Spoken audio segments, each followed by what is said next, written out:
జై rebel star.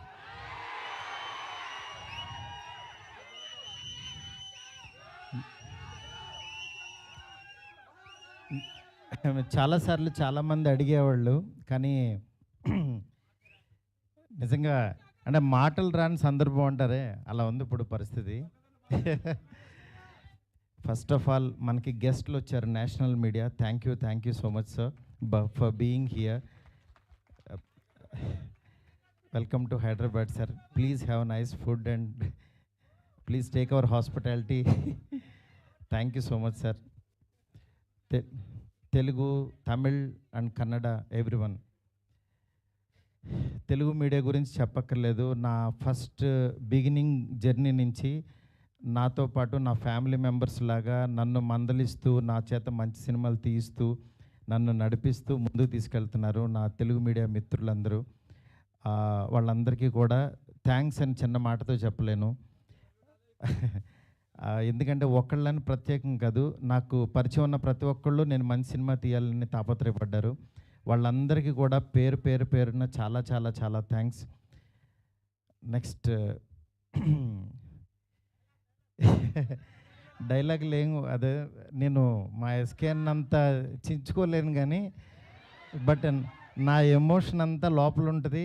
నా ఇదంతా నేను అంటే ఫస్ట్ ఈ జర్నీ ఒక చిన్న మాటతో చెప్పాలి. ఒకరోజు వచ్చి యువి వంశీ, డార్లింగ్ ప్రభాస్తో సినిమా చేస్తావా అన్నాడు. అదే డార్లింగ్ నేను గోపీచంద్తో చేస్తున్నాను, ప్రభాస్తో అడుగుతున్నావు, ఎందుకు చేయను, అలాంటి ఆపర్చునిటీ వస్తే అన్నాను. సరే రేపు ప్రభాస్ బాంబే రమ్మన్నాడు, ఒకసారి వెళ్ళి కలువు అన్నాడు. అనేసరికి ఆయనకి ఫోన్ చేస్తే టక్మని వెంటనే వెళ్ళాను. వెళ్ళిన తర్వాత చాలా బాగా ఆయనతో అంటే అసలు ఆయన చూడటం అనేదే ఒక గాడ్ని కలిసినంత ఒక ఆనందంగా ఉంటుంది. అంటే అలాంటి నిజంగా ఆయన కలవడం అంటే ఒక ఆ ఎగ్జైట్మెంట్ ఇది. వెళ్ళిన తర్వాత నేను మాట్లాడే విధానం, ఇంకా ఆయన మనం ట్రావెల్ అవ్వాలనేది, అంటే ఆయన ప్రేమ కథ చిత్రానికి భలే భలే మగాడు వైకి ఆయన చాలా పిచ్చ ఇదనమాట. నాకు అలాంటి సినిమా ఒకటి చేయాలందండి సరదాగా అన్నారు ఆయన. అని అంటే అయ్యో తప్పకుండానండి అని చెప్తే అండి అనొద్దు, డార్లింగ్ అని పిలువ అన్నాడు ఆయన. అంటే ఆయన మనిషిని నచ్చితే ఎంత ఓన్ చేసుకుంటారో చెప్తున్నా. దాని తర్వాత పక్క కమర్షియల్ పెద్ద ఆడలేదు, బట్ అయినా సరే ప్రొడ్యూసరు కమిటీ అయిన ప్రొడ్యూసర్ వెనక్కి వెళ్ళిపోయారు నాకు ఈ కాంబినేషన్ వద్దని. బట్ ఆయన నిలబడ్డాడు, ఆయన ఒక్కడు ప్రపంచానికి. నేనన్నాను నేను కూడా యాక్చువల్గా వద్దులే ఇలాంటి పరిస్థితుల్లో ఎందుకు అని ఒక మెసేజ్ పెట్టేద్దాం ఆయనకి, డార్లింగ్ మనం తర్వాత చేద్దాం పోనని నేను మెసేజ్ పెట్టేద్దామని ఫోన్ తీసి వంశీకి చెప్పా, డార్లింగ్ ఎందుకు ప్రభాస్ గారు ఆయన దీనిలో ఉన్నారు, నాకున్న ఇప్పుడు దీనికి కరెక్ట్ కాదు, ఇలాంటి టైంలో నేను కూడా చేయలేను, నేను ఏదో తేజుతోనే ఇట్లా వెళ్ళిపోతాను అన్నా. అని అంటే సరే నువ్వు ఆలోచించుకో అన్నారు. ఆ రోజు ఈవినింగ్ మళ్ళీ ఆయనే ప్రభాస్ గారు ఫోన్ చేశారు. ఫోన్ చేసి డార్లింగ్ నువ్వు చెప్పింది అది బాగుంది, ఇది చాలా బాగుంది, ఇది అదిరిపోయింది అన్నది. ఈయన ఇంత నమ్ముతున్నాడు ఏంటి అసలు నన్ను అని ఇంత నమ్మినప్పుడు, ఇంత నమ్ముతున్నాడు అనుకుని నేను 2 days ఆలోచించి, అరే మనం పని చేయలేము అని వెనక్కి అడిగేస్తే ఇక చచ్చిపోయినట్టే, మనం హైదరాబాద్ వచ్చింది వెనక్కి తిరిగి వెళ్ళడానికి కాదు కదా, అందుకని సరే తేల్చుకుందాం, ఇది ఎందుకు తీయలేమో చూద్దాం అని చెప్పి ఆ రోజు కాల్ తీసుకుని ఆయనకి చెప్పడం మొదలుపెట్టాను. దాని తర్వాత అలా ఈ రాజ్యసభ ఇలా అయింది. ఈలోపు యాక్చువల్గా పాపం ఫ్యాన్స్ మీ అందరికీ చాలా ఎక్స్పెక్టేషన్ ఉంటుంది, దానివల్ల ఈ కాంబినేషన్ కరెక్ట్ కాదేమో, ఎలా ఉంటుందో, అసలు ఈ కామెడీ ఎలా చేస్తాడు, ప్రభాస్కి ఒక ఇమేజ్ ఉంది, ఇలాంటివన్నీ చాలా డౌట్లు ఉండే అందరికీ మీకే కాదు అసలు మా ఇంట్లోనే డౌట్లు ఉంటాయి, ఏం నిజంగా నువ్వు ప్రభాస్తో తీస్తావా అని. కానీ నేను నా పెన్ను నా టేబుల్ కూర్చుని, నేను ఒంటరిగా కూర్చుని అలా దాని వైపు చూస్తూ ఎందుకు రాయలేం, ఇలాగే కూర్చొని రాసిన వాళ్ళు చాలా అద్భుతాలు చేశారు, ఎందుకు అవ్వదు అని కూర్చొని రాయటం మొదలుపెట్టాను. అదే ఇవాళ రాజ్యసభ అయింది. నేను అంటే ఈరోజు చాలా ఎమోషనల్ డే, ఎందుకంటే అందరూ పాపం ప్రభాస్ గారిని మారుతితో అవసరం ఈ టైంలో అది ఇది నేను చాలా అడుగుతూ ఉండేవాళ్ళు. కానీ ఆయన మీరెవ్వరూ చూడండి, నేను తనలో ఒకటి చూశాను, మీరు వదిలేసేయండి అనేవాడు. అంటే ఆయన ఆయన ఇవాళ ఇది టీజర్ లాంచ్ అవుతుంటే రాత్రి 2:00 ఫోన్ చేసి ఒక హాఫ్ అన్ అవర్ మాట్లాడాడు. ఆయన ఫోన్ చేసి డార్లింగ్ ఇది డార్లింగ్ అను చూసా డార్లింగ్ ఇలా అని ఏంటి మీ మీమ్స్ అన్నీ ప్రతి ఒక్కటి షేర్ చేశాను ఆయనకి. మీరు ఒకసారి ఆయన క్యాప్ పెట్టుకుని వెళ్తే రెబల్ గాడ్ పొద్దున్నే లెక్కగానే రెబల్ గాడ్ని చూపించావు, చాలా థ్యాంక్స్ అని ఎవరో పెడితే ఆ లుక్ ఆయనకి షేర్ చేసి చూపించాను. ఎందుకంటే మీ ప్రతి ఒక్కటి నాకు ఎస్కేని చూపించి వస్తుంది, ఎస్కేని దగ్గర నుంచి నాకు వస్తుంది, నేను ఆయనకి చూపిస్తా. ఇది ఒక ప్రాసెస్ అన్నమాట మాది. నిజంగా మీ అభిమానం, మీ ప్రేమ ఆయన గుండెల నిండా నింపేసుకున్నారు. కానీ ఎంత ప్రేమ అంటే మీరు అనుకుంటున్నారు మీరు పిచ్చిగా ప్రేమిస్తున్నారని, కానీ మీకంటే 1000 times ఎక్కువ ప్రేమిస్తున్నాడు మిమ్మల్ని. ఆయన కనపట్లేదని ఏదో చిన్న డిసప్పాయింట్ ఉండొచ్చు, కానీ మీకు బెస్ట్ ఇవ్వడం కోసం రాత్రి పగలు ఎంత తాపత్రయపడతాడో నేను కళ్ళారా చూస్తున్నాను.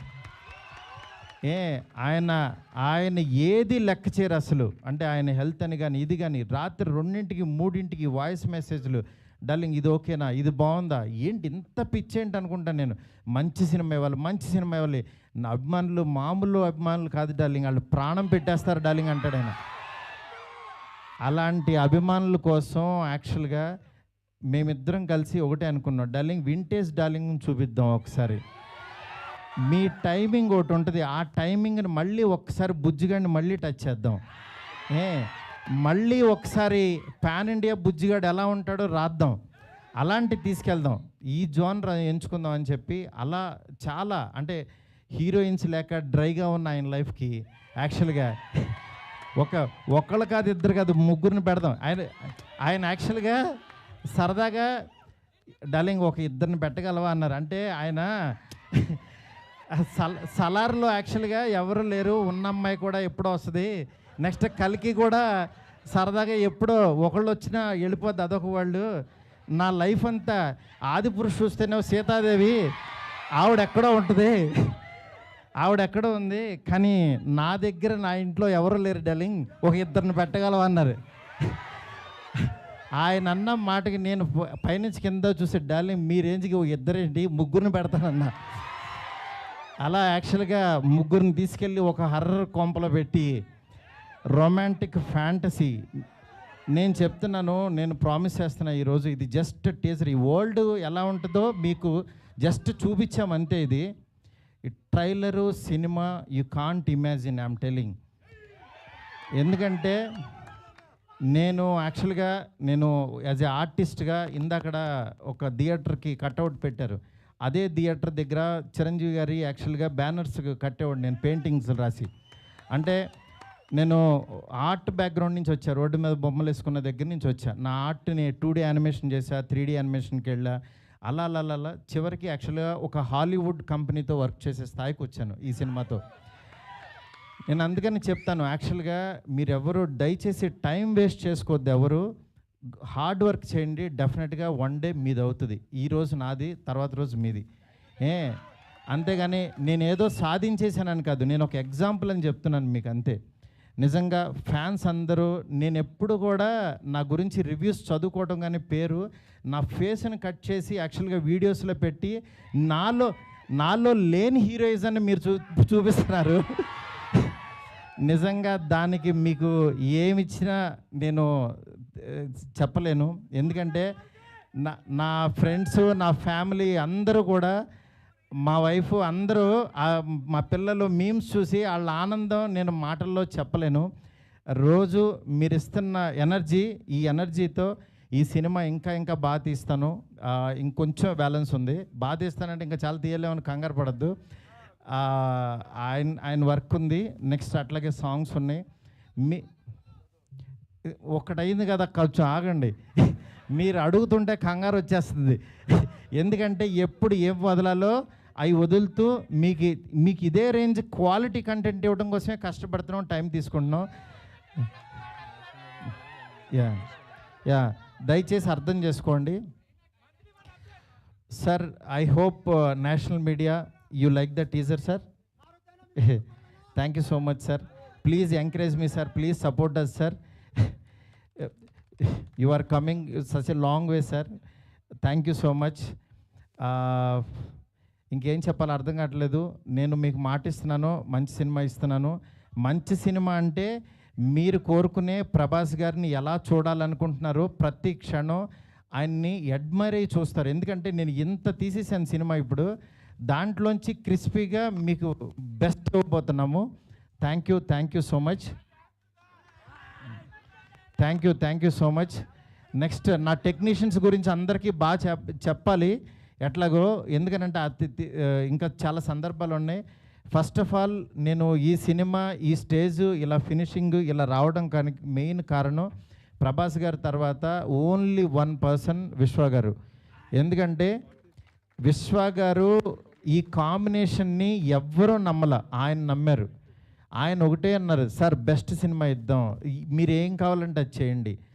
ఇప్పటికీ మేము అనుకున్న బడ్జెట్ దాటి ఎట్టెళ్తున్నా సరే ఆయన అస్సలు వన్ డే కూడా మమ్మల్ని డిస్కరేజ్ చేయకుండా మీకు బెస్ట్ సినిమా ఇవ్వడం కోసం కష్టపడుతున్నారు.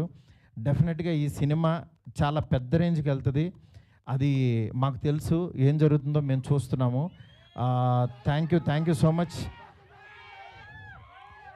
ఓకే, మా డిఓపి కార్తిక్కి, అట్లాగే మా రాజీవన్ సార్కి, మా ఫ్రెండ్ ఎస్కేఎన్కి, నా లెఫ్ట్ హ్యాండ్ రైట్ హ్యాండ్ అన్నీ, అట్లాగే మా శ్రేయస్ మీడియా ఫ్రెండ్స్కి, శ్యామ్కి, సుజిత్కి, ఇట్లా ప్రతి ఒక్కరికి, మా మీడియా ఫ్రెండ్స్ వంశీ కాక అందరికీ కూడా చాలా చాలా చాలా థ్యాంక్స్. అట్లాగే ఇక్కడికి వచ్చిన తెలుగు మీడియా మూర్తి గారికి, నెక్స్ట్ నిశాంత్ గారు, అన్వర్, ఇట్లా జీవి గారు, ప్రతి ఒక్కళ్ళు, సురేష్ కొండరెడ్డి, చాలా చాలా థ్యాంక్స్ అండి. Thank you so much. Bye.